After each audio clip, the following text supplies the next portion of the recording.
फिर आप हाथों को आगे कर लीजिए। अष्टांग योग यानी यम, नियम, आसन, प्राणायाम, प्रत्याहार, धारणा, ध्यान और समाधि।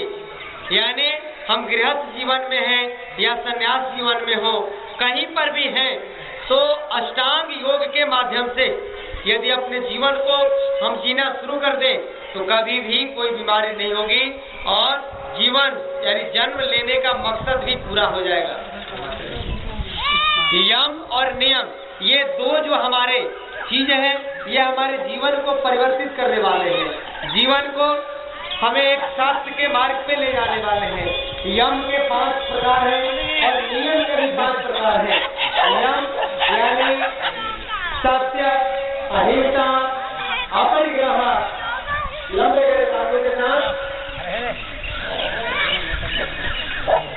खूब अभ्यास करिए और पैरों को मोड़ लीजिए और ध्यान रख लीजिए। सत्य, अहिंसा, अस्तेय, अपरिग्रह और ब्रह्मचर्य यानी हमेशा सत्य के मार्ग पर हमें चलना चाहिए।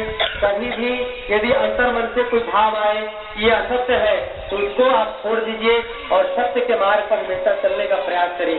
सत्य हर क्षेत्रों में है, हर चीजों में सत्य जुड़ा हुआ है। सत्य के बाद उल्टा कर दीजिए। अहिंसा है, केवल किसी चीज की हत्या करना हिंसा नहीं है।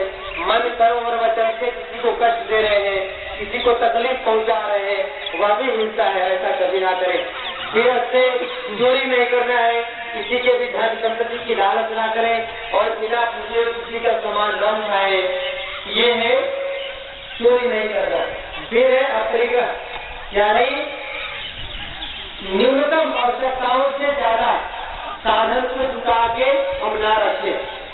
जितना हमें आवश्यकता है, जितना हमसे बाल बच्चा पढ़ लिख ले और हमारा जीवन बढ़िया चल जाए, उतना ही साधन संसाधन इकट्ठा करके रखें तो हमारे लिए वो सुख का कारण होता है, नहीं तो हम दुख के कारण में चले जाते हैं।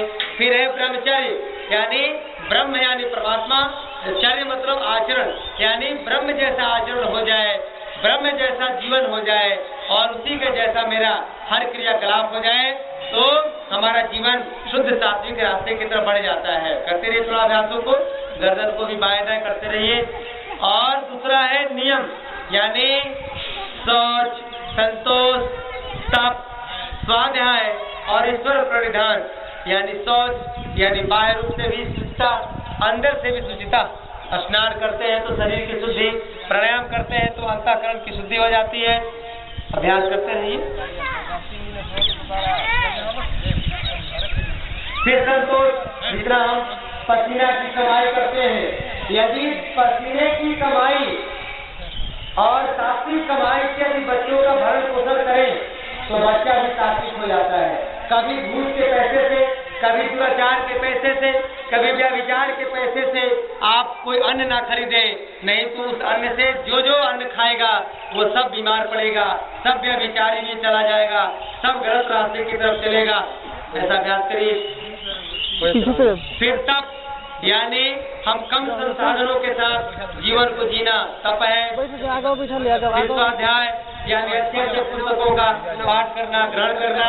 फिर ईश्वर प्रणिधान यानी ध्यानात्मक रूप से हम ईश्वर के प्रति अपने को सौंपते हुए, ईश्वर के चरणों में जीवन को सौंपते हुए, ईश्वर के मार्ग को हम अपने आप में अवतरित करते हुए, प्रतिष्ठापित करते हुए जब जीवन जीते हैं तो उसके बाद आता है आसन, उसके बाद आता है प्राणायाम। ऐसे क्रमशः करते करते हम समाधि की तरफ जा सकते हैं।